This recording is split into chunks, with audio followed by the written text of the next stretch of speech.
ದಾವಣಗೆರೆ ತಾಲೂಕಿನ ಮಾಗನಹಳ್ಳಿ ಗ್ರಾಮದಲ್ಲಿ ಏಪ್ರಿಲ್ 26ರಂದು ಶ್ರೀ ವೆಂಕಟೇಶ್ವರ ಸ್ವಾಮಿಯ ಮಹಾರಥೋತ್ಸವ ಹಮ್ಮಿಕೊಳ್ಳಲಾಗಿದೆ.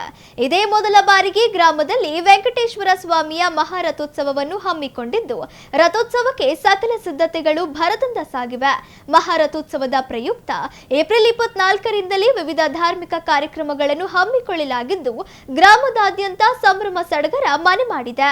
ಗ್ರಾಮಸ್ಥರು ಹಾಗೂ ಭಕ್ತರೆಲ್ಲ ಸೇರಿಕೊಂಡು ನೂತನ ರಥವನ್ನು ನಿರ್ಮಿಸಿದ್ದು, ಈ ಬಾರಿ ರಥೋತ್ಸವ ಎಲ್ಲರನ್ನೂ ಆಕರ್ಷಿಸುತ್ತದೆ.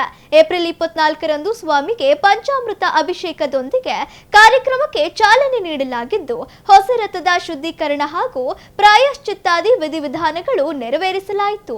ಏಪ್ರಿಲ್ 25ರಂದು ಸ್ವಾಮಿಗೆ ಅಭಿಷೇಕ ಸೇರಿದಂತೆ ದಾವಣಗೆರೆಯ ಪ್ರತಿಷ್ಠಿತ JH Patel academy, BIT road near Hemavathi hostel, Davangere admission open now.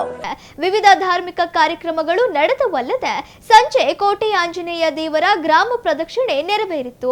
April 26ರಂದು ಭಾನುವಾರ ವೆಂಕಟೇಶ್ವರ ಸ್ವಾಮಿಯ ಮಹಾರಥೋತ್ಸವ ಜರುಗಲಿದ್ದು, ಬೆಳಿಗ್ಗೆ ಶ್ರೀ ಸ್ವಾಮಿಗೆ ಅಭಿಷೇಕ, ಹೋಮ, ನೈವೇದ್ಯ, ಪೂರ್ಣಾಹುತಿ ಕಾರ್ಯಕ್ರಮಗಳು ನಡೆಯಲಿದ್ದು, ಮಧ್ಯಾಹ್ನ 12 ಗಂಟೆಗೆ ಭವ್ಯ ರಥೋತ್ಸವ ಜರುಗಲಿದೆ. ಬಳಿಕ ಭಕ್ತರಿಗೆ ಅನ್ನ ಸಂತರ್ಪಣೆ ವ್ಯವಸ್ಥೆ ಮಾಡಲಾಗಿದೆ.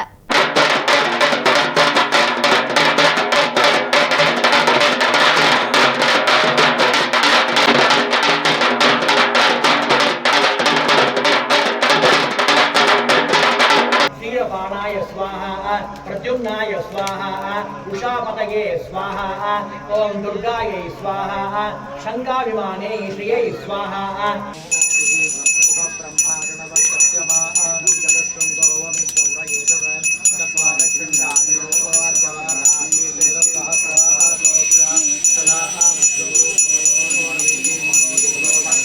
ದಾವಣಗೆರೆ ತಾಲೂಕು ಮಾಗನಹಳ್ಳಿ ಗ್ರಾಮದ ಐತಿಹಾಸಿಕ ಹಿನ್ನೆಲೆ ಉಳ್ಳಂಥ ಶ್ರೀ ವೆಂಕಟೇಶ್ವರ ಸ್ವಾಮಿಯ ಪ್ರಪ್ರಥಮ ರಥೋತ್ಸವವನ್ನು ಈ ದಿನಾಂಕ 25/4/2026 ಹಾಗೂ 26/4/2026ನೇ ಭಾನುವಾರ ದಿವಸ ಅತ್ಯಂತ ವಿಜೃಂಭಣೆಯಿಂದ ರಥೋತ್ಸವವನ್ನು ನಮ್ಮ ಗ್ರಾಮದ ಎಲ್ಲರ ಸಹಕಾರದೊಂದಿಗೆ ಇವತ್ತು ಯಶಸ್ವಿಯಾಗಿ ರಥೋತ್ಸವ ಕಾರ್ಯಕ್ರಮವನ್ನು ಹಮ್ಮಿಕೊಂಡಿದ್ದೇವೆ.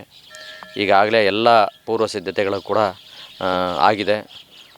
ದಾವಣಗೆರೆ ನಗರದ ಬಡಿಗೇರ್ ಸಂತೋಷ್ ಎನ್ನುವರು ಈ ರಥ ನಿರ್ಮಾಣ ಕಾರ್ಯವನ್ನು ಯಶಸ್ವಿಯಾಗಿ ಮಾಡಿಕೊಟ್ಟಿದ್ದಾರೆ. ಅದೇ ರೀತಿ ನಮ್ಮ ಗ್ರಾಮದ ಗೌಡರು, ಬಣಕಾರರು, ಗುರಿಕಾರರು, ಶಾನ್ಭೋಗರು ಹಾಗೂ ಇತರೆ ಎಲ್ಲ ಗ್ರಾಮದ ಮುಖಂಡರುಗಳು ಸಹ ಇದಕ್ಕೆಲ್ಲ ತುಂಬು ಹೃದಯದ ಸಹಕಾರ ನೀಡಿ, ಅದೇ ರೀತಿ ನಮ್ಮ ಮಾಳಗೊಂಡಳ್ಳಿ ಕೋಡಿ ಕ್ಯಾಂಪಿನ ಎಲ್ಲ ಹಿರಿಯರು ಕೂಡ ತುಂಬು ಹೃದಯದಿಂದ ಸಹಕಾರ ಮಾಡಿ ಈ ಕಾರ್ಯಕ್ರಮವನ್ನು ಯಶಸ್ವಿಗೊಳಿಸಲು ಸಹಕಾರ ನೀಡಿದ್ದಾರೆ. ಸುಮಾರು ಒಂದು 3,000 ಜನ ಸೇರುವಂಥ ನಿರೀಕ್ಷೆ ಇದೆ.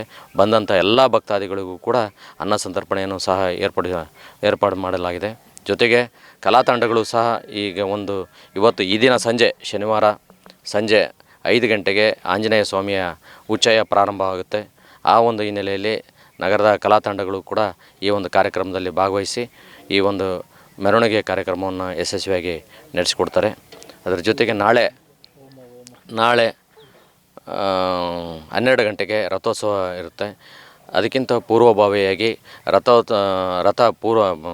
ಪ್ರಥಮ ರಥೋತ್ಸವ ನಿರ್ಮಾಣ ಕಾರ್ಯ ಪೂರ್ಣಗೊಂಡಿರೋದ್ರಿಂದ ಅದಕ್ಕೆ ಹೋಮ ಮತ್ತು ಹವನಾದಿಗಳು ಮತ್ತು ವೆಂಕಟೇಶ್ವರ ಸ್ವಾಮಿಯ ಕಲ್ಯಾಣೋತ್ಸವ ಹಾಗೂ ಇತರೆ ಅನೇಕ ಕಾರ್ಯಕ್ರಮಗಳು ಈ ಗ್ರಾಮದಲ್ಲಿ ಜರುಗ್ತವೆ. ಜೊತೆಗೆ ಪಬ್ಲಿಕ್ ಈವೆಂಟ್ಸ್ನ ಹೆಸರಾಂತ ಕಲಾವಿದರಾಗಿರ್ತಕ್ಕಂಥ ಕಾಸಿಮ್ ಅಲಿ ಮತ್ತು ರಿಯಾ ತಂಡದವರಿಂದ ನಾಳೆ ಸಂಜೆ 8 ಗಂಟೆಗೆ ಒಂದು ಮನೋರಂಜನಾ ಕಾರ್ಯಕ್ರಮವನ್ನು ಸಹ ಏರ್ಪಡಿಸಲಾಗಿದೆ. ಎಲ್ಲರೂ ಬಹಳ ಖುಷಿಯಿಂದ ತನು ಮನ ಧನ ಸಹಾಯ ಮಾಡಿ ರಥ ನಿರ್ಮಾಣಕ್ಕೆ ಸಹಕಾರ ಕೊಟ್ಟಿದ್ದಾರೆ. ಇಲ್ಲಿ ನಮ್ಮ ಗ್ರಾಮದ ಯಾವ ರಥೋತ್ಸವ ಇದ್ದಿಲ್ಲ. ಇದು ಪ್ರಥಮ ಬಾರಿಗೆ ವೆಂಕಟೇಶ್ವರ ರಥೋತ್ಸವವನ್ನು ಪ್ರಾರಂಭ ಮಾಡಿದ್ದೀವಿ. ಅದಕ್ಕೆಲ್ಲ ಊರಿನ ಗ್ರಾಮಸ್ಥರು, ಸುತ್ತಮುತ್ತಲ ಗ್ರಾಮಸ್ಥರು ಎಲ್ಲ ಸಹಕಾರ ಕೊಟ್ಟು ಯಶಸ್ವಿಗೊಳಿಸೋಕ್ಕೆಲ್ಲ ಸಹಕಾರ ನೀಡ್ತಾ ಇದ್ದಾರೆ. ಅನ್ನ ಸಂತರ್ಪಣೆ ಇದೆ. ನಾಳೆ ಒಂದು 3,000 ಜನಕ್ಕೆ ಅನ್ನ ಸಂತರ್ಪಣೆ ಇದೆ. ಇವತ್ತು ರಾತ್ರಿಯಿಂದ ಇದೆ. ಉತ್ತರ ವಿಧಾನಸಭಾ ಕ್ಷೇತ್ರದ ಸನ್ಮಾನ್ಯ ಎಸ್ ಮಲ್ಲಿಕಾರ್ಜುನ್ ಸರ್ ಅವರ ಅನುದಾನದಿಂದ, ಅವರ ಒಂದು ಶಕ್ತಿ ಪ್ರದರ್ಶನದಿಂದ ಇನ್ನೂ ಅನೇಕ ಗಣ್ಯ ವ್ಯಕ್ತಿಗಳು ಈ ದೇವಸ್ಥಾನಕ್ಕೆ ಸಹಕಾರ ಹೆಚ್ಚಿನ ಸಂಖ್ಯೆಯಲ್ಲಿ, ನಾವು 1 ರೂಪಾಯಿ ಕೇಳಿದ್ರೆ ಅವರು 100 ರೂಪಾಯಿ ಕೊಟ್ಟು ನಿಮ್ಮ ಊರಲ್ಲಿ ಇಷ್ಟಕ್ಕೊಂದು ಅದ್ದೂರಿ ಮಾಡ್ತೀವಿ ಅಂದ್ರೆ ನಮಗೂ ಭಾಳ ಖುಷಿ. ಅದರಿಂದ ಇದೇ ರೀತಿ ಯಶಸ್ವಿಯಾಗಿ ಪ್ರತಿ ವರ್ಷ ನಡೆಸ್ಕೊಂಡು ಹೋಗಲಿ ಅಂತಂದೇಳಿ ಹೇಳಿದ್ದಾರೆ.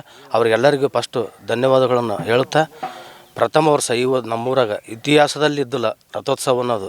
ಈ 1.5 ವರ್ಷದಿಂದ ನಮ್ಮೂರು ಹೆಂಗಾಗೈತಪ್ಪ ಅಂದ್ರೆ ಒಂದು ಪುಣ್ಯಕ್ಷೇತ್ರ ಆಗೈತಿ. ಪುಣ್ಯಕ್ಷೇತ್ರ ಅಂತಾರಲ್ಲ ಆ ರೀತಿಯಾಗಿದೆ. ಅದಕ್ಕೆಲ್ಲ ಸಹಕಾರ ನಮ್ಮ ಉತ್ತರ ಬ್ಲಾಕ್ ಕಾಂಗ್ರೆಸ್ ಅಧ್ಯಕ್ಷರಾದ BK ಪರಸಣ್ಣನವರು ಶ್ರಮ ವಹಿಸಿದ್ರೆ ಅಷ್ಟಿಷ್ಟ ಅಲ್ಲ. ಅದು ಪ್ರತಿ ವರ್ಷ ಇದೇ ರೀತಿ ನಡ್ಕೊಂಡು ಹೋಗ್ಬೇಕು.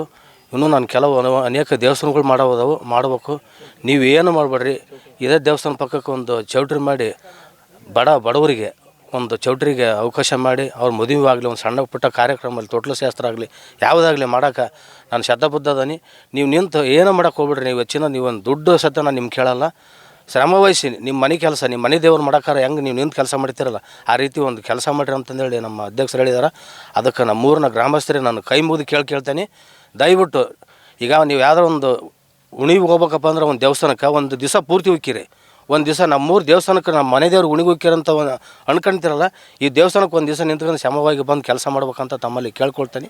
ಇದು ಪ್ರಥಮ ವರ್ಷ. ಇವತ್ತು ಆಂಜನೇಯಂದು 5 ಗಂಟೆಗೆ ರಥೋತ್ಸವ ಇದು ಉಚ್ಚಯ ಐತಿ. ನಾಳೆ 1 ಗಂಟೆಗೆ ಬ್ರಹ್ಮರಥೋತ್ಸವ ಇರೋದ್ರಿಂದ ಇದಕ್ಕೆ ಹೆಚ್ಚಿನ ಸಂಖ್ಯೆಯಾಗಲಿ ಜನಗಳು ಸೇರ್ತಾರೆ. ಬರೀ ನಾವು ವಾಟ್ಸಪ್ ನೋಡಿ ನಾವು ಏಕಾದಶಿ ಮಾಡಿದಾಗ 1,500 ಜನ ಬರೋ ವಾಟ್ಸಪ್ ನೋಡಿ ಬಂದಿದ್ರು. ಆ ವಿಚಾರಕ್ಕೆ 1 ಗಂಟೆಗೆ ರಥೋತ್ಸವ ಮುಗಿತೈತಿ. 2 ಗಂಟೆಗೆ ಸುಮಾರು 3,000 ರಿಂದ 3,500 ಸಾವಿರ ಜನಕ್ಕೆ ಅನ್ನ ಸಂತರ್ಪಣೆ ಐತಿ. ಅದಕ್ಕೆಲ್ಲ ಶುದ್ಧ ಮಾಡ್ತಾರೆ. ಆ ಸ್ವಾಮಿಯನ್ನು ಹೆಚ್ಚಿನ ಮಾಡೋಕ್ಕೆ ಅವಕಾಶ ಮಾಡಿಕೊಡ್ಲಿ ಅಂತ ಆ ವೆಂಕಟೇಶ್ವರನ ಬೇಡ್ಕೊಳ್ತಾನೆ.